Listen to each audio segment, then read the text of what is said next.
ভিডিওতে ক্লিক করার জন্য আপনাদেরকে জানাই অসংখ্য ধন্যবাদ। আপনারা দেখছেন আপনাদের প্রিয় ইউটিউব চ্যানেল wow007। তো ফ্রেন্ডস, সবাই কেমন আছেন? নিশ্চয়ই খুব ভালো আছেন। ইতিমধ্যে ডিএ মঞ্চ নিয়ে বড় আপডেট। ডিএর মঞ্চে শিথিল হচ্ছে আন্দোলন জোর।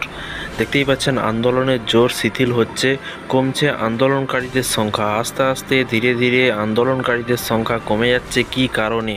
এখানে কিন্তু পয়েন্ট অনেক কিছু বোঝার আছে। হয়তো ন্যায্য পাওনা পায় রাজ্য সরকারি কর্মচারীরা, এর মধ্যেও কিন্তু অনেক লোক লুকিয়েছিল মুখোশ পরে, যারা কিন্তু বিরোধী দলের সাথে যুক্ত। তো আপনাদের মতামত নিচে কমেন্ট বক্সে কমেন্ট করে জানাবেন কি বলা হয়েছে। চলুন বিস্তারিত জেনে নেওয়া যাক। ডিএর ধর্ণা মঞ্চে আন্দোলনকারীদের আন্দোলন 550 দিন অতিক্রান্ত। এখনও কিন্তু কোনো মতেই চলছে আন্দোলন। কেননা ধর্ণা মঞ্চে আন্দোলনকারীদের উপস্থিত প্রতিদিন কিন্তু মেরে কেটে কিন্তু 5 বা 6 জন, যা স্পষ্ট করে যে আন্দোলনের গতি কমছে ক্রমশ।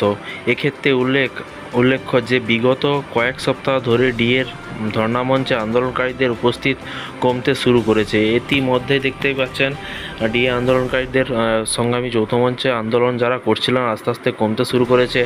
আরও বলা কিন্তু বাহুল্য যে ধর্ণামঞ্চে আন্দোলনকারীদের উপস্থিতির হার এতটাই কম যে এক আন্দোলনকারী বালিশে মাথা রেখে ফোনে মগ্ন হয়ে রয়েছেন। ব্যাপারটা বুঝতেই পারছেন, পুরো ফাঁকা ময়দান।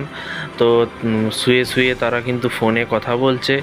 ধর্ণা মঞ্চে একদমই কিন্তু লোকজন নেই বললেই কিন্তু চলে। তাহলে কি ডিএ আর আদায় করা যাবে না? পিছিয়ে পড়ছে সরকারি কর্মচারীরা? কি বিস্তারিত পরবর্তী আপডেট আসলে অবশ্যই আপনাদেরকে জানানো হবে। তাই চ্যানেলটিকে সাবস্ক্রাইব করে পাশে থাকা বেল আইকনটিতে প্রেস করে রাখুন পরবর্তী নতুন আপডেট পাওয়ার জন্য। ভালো থাকবেন, সুস্থ থাকবেন এবং নিজের খেয়াল রাখবেন। Thank you.